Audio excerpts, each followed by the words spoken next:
electrolyzes hydrogen and oxygen from water on an over-unity closed-loop basis, every home in America generates 400 gallons of wastewater a day.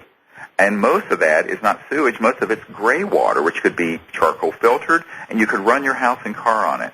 So, and people who complain about the water system say, well, we're shortage of water. I said, there's no shortage of water. The earth is 2/3 covered with water. If the energy is, quote, over unity, so you could desalinate it and have it and pump it and place it wherever you want to.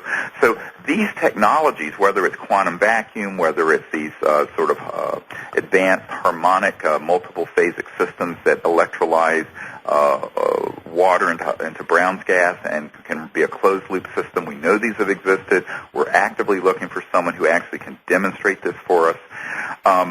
These systems any one of them, would be able to transition us out of this perilous centralized situation. And I think that one of the things we have to do is educate these elites, and this is, frankly, I spent a fair amount of time doing this, is that the whole mindset of centralized power and centralized both physical but also metaphorical power is an old paradigm. We need to let go of that. And it's hard because a lot of people get very addicted not to the money part of this whole game, but the kind of power they have. They kind of get off on that.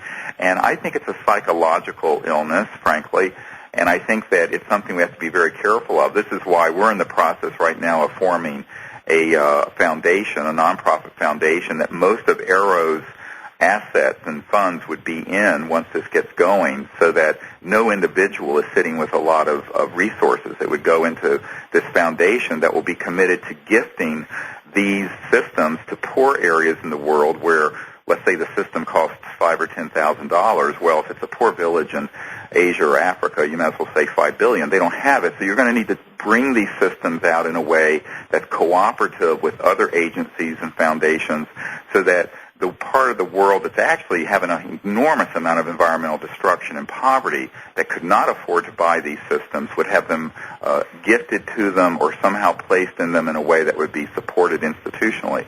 So we have to look at this almost as a global environmental and energy Marshall Plan is how I describe it. And I think it has to have that kind of thinking behind it. And we need to explain this in a way that the people who are in these elite circles understand that that's exciting. The vision of doing that is as exciting as amassing enormous amount of centralized power for themselves. Yeah, though I think you're talking from your paradigm when you say exciting, because it's hard to imagine the mindset behind somebody who would help plan 911 and be hiding in the shadows to help pull that off. It wasn't just the hijackers from Arabia that were involved. There were people on the inside who allowed that and enabled that to happen. And there's a mentality out there that we don't comprehend. And what's exciting to you and I, seeing the end of poverty and seeing the empowerment of every individual, is not what motivates them. Well, you're right, but I'm reminded of when I brought Tom Bearden and a group of these scientists up to brief the Senate Environment Committee back in the year 2000, in October of 2000, and I was doing an interview with Dr. Bearden, and he says, now, friends, don't get me wrong, the fools may blow it yet, but we've still got to do this. And so my view of it is that, yes, there may be a recalcitrant or hardcore 10, 20, 30% of these folks who for whatever reasons, are hell-bent on this sort of meltdown scenario. But you know what? They're not going to prevail in the long run. And I think that, you really, all you can do is articulate a better way.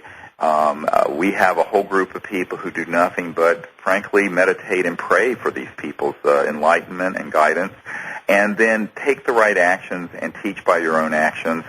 And ultimately, it's going to be what it is. But I think that there are enough good people on the earth that let's say our better selves, our higher self, will prevail. It isn't going to be easy. I'm not trying to at all be Pollyanna. I've dealt with some very horrible things in my life, quite frankly. So I'm not one of these kind of like pie-in-the-sky, Pollyanna guys. But I do think that we are seeing a big turning even within these elite circles, towards acknowledging the problem and being supportive of the solution. Now, I think some of the solutions that you see in the press that they're supportive of, you were talking about the $100 billion in venture capital going into clean tech energy stuff, it's all tinkering around the edges. It's too little, too late. What we need to do is come into the middle of that dynamic and present a technology that is a definitive solution. Now, interestingly, some people would say, well, those solutions are too good because they do threaten the status quo. And yet, at the same time, I think that we have to say, yeah, well, it's too bad. This is 2008 almost, not 1948 or 1908, and we really don't have time to talk about another 100 years to transition into technologies that I think through the minds of men, these sciences have been trying to emerge since the late 1800s and early 1900s, that we sort of have had this 100-year run of, if you will, a probation, and we've sort of run out the clock, and we have to now realize that we'll have to come forward with some bold initiatives, and I think people will get behind that. You know, I was encouraged. I was recently in Los Angeles and meeting with some folks who are, you know, very well-known celebrities, A-list celebrities, who, as soon as we can present something that works and has been tested by independent laboratories and is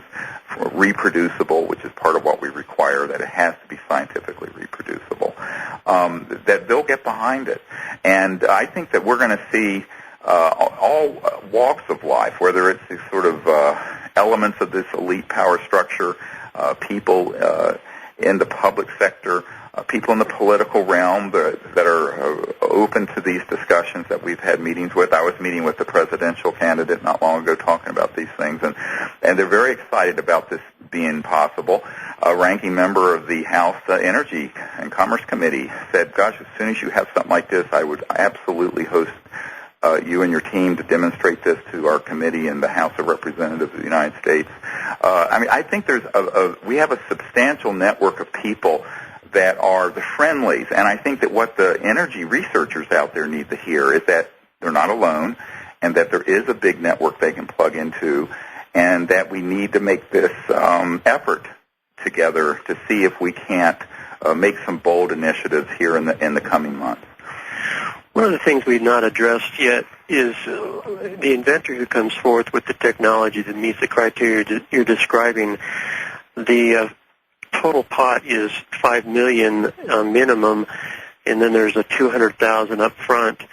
Is this technology going to be open sourced, or is it not necessarily? Is that one of the criteria of you know, here's what you must agree to do if you're going to tap into our resources? Or no, I mean, this is all individually looked at, and what the objectives of the team are and the individual. We're just saying that we have the resources now to provide that level of support to someone who's got something that's legitimate, that's not snake oil, that can be reproduced and proven. You know, look, let's back this up. Open source is great, except one thing, and it has to be massively disclosed. It doesn't preclude it being protected, if that's the route that they would want to go. Open source is not a panacea either, because I can put the designs for a toaster on the internet, and there's not one out of 1 million Americans that would know how to go down to Radio Shack and buy the elements and build that toaster. You're still going to have to somehow figure out how to capitalize, and I hate to use that word, but we live in the world we live in, so we have to deal with the world we live in. Capitalize the building up of an infrastructure to not only disclose, and remember, when Kellogg's comes out with a new brand of cornflakes, they spend $60 to $80 million on prints and advertising to tell the public they have it. You cannot bring these systems out where you're competing with a $200 trillion asset base and the status quo without attracting some serious support so that it can go to the next phase of beta testing, engineering to a beta-tested model, and also build the infrastructure for distribution and manufacturing. That's going to be a capital-intensive process. It's not like